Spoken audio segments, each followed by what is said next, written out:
Breaking news coming directly from Ruby, Franke's neighbors. Apparently, it wasn't the children doing SA to everybody in the neighborhood. It was Ruby, and they are speaking up about her hypocritical moral superiority and how she was hitting on and trying to get with the neighbors. Guys, this story gets more nutty. Make sure and click the plus sign because I'm going to keep you up to date with this. Sound off in the comments and tell me what you think. But I feel like this is just more good news for the children because everything, as I've said, when it comes to these two is projecting all of their issues onto everybody else. And as we know, this one said her kids were essaying everybody, themselves, siblings, family members, friends, everybody in the neighborhood, up to 20 people. But listen to what the neighbors say about her behavior. Check this. I could not be happier about a title. It says, Ruby Franke scolded people about evils of lust, yet was very flirty with men, says a neighbor. The divisive family blogger was arrested last month and now faces 6 felony child abuse charges. It says weeks after her arrest on child abuse, neighbors are opening up about Ruby Franke and sharing what they described as hypocritical behavior that embattled family blogger had displayed off camera. Franke, 41, was arrested on her business partner Jodi Hildebrandt's home in Ivins, Utah on August 30th and currently faces 6 felony charges of child abuse. Hildebrandt, 54, also faces those 6.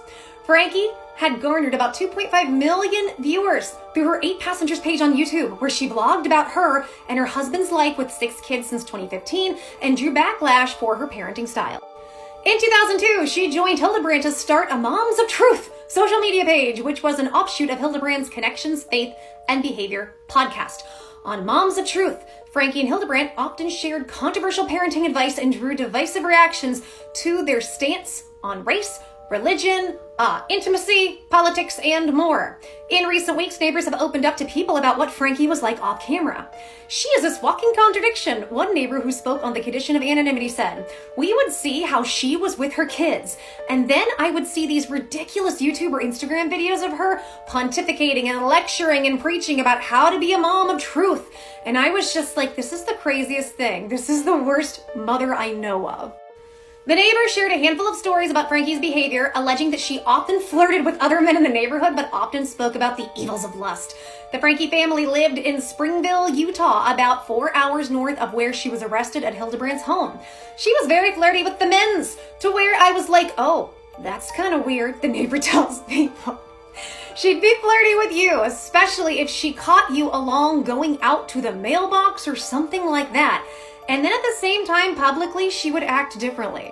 The neighbor continued. There was an incident, I guess, where a girl wore a 2-piece swimsuit to a pool party in the neighborhood, which is normal, right? She just went ballistic, and she was lecturing people in the local LDS, Latter-day Saints congregation, about how lust and about the evils of this and that and the virtues of modesty, and yet she would be really flirty with men. I always thought that was a really weird thing.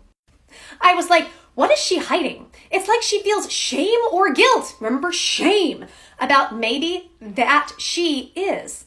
And so she overcompensates, and then we notice the same thing with the kids. She was honestly just an absolute horrific mom, he says. Franke and Hildebrandt were taken into custody last month after police allegedly discovered Franke's 2 youngest children emaciated with visible wounds and markings from being bound, according to police press release. A neighbor had called 911 after Franke's 12-year-old son allegedly escaped the home and ran to his neighbor's house begging for food and water.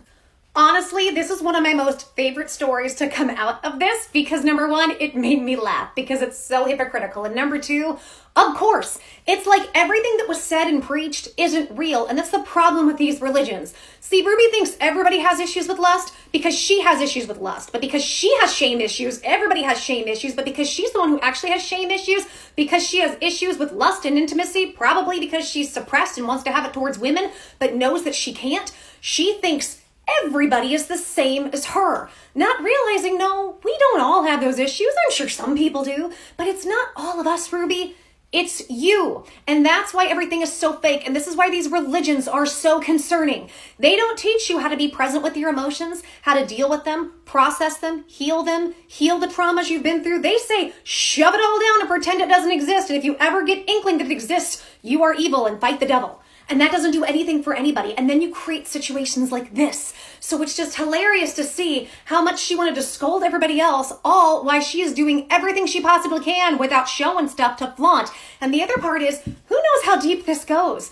Was she hooking up with the neighbors? Because remember, somehow her 3-year-old was doing SA activities at 3 years old.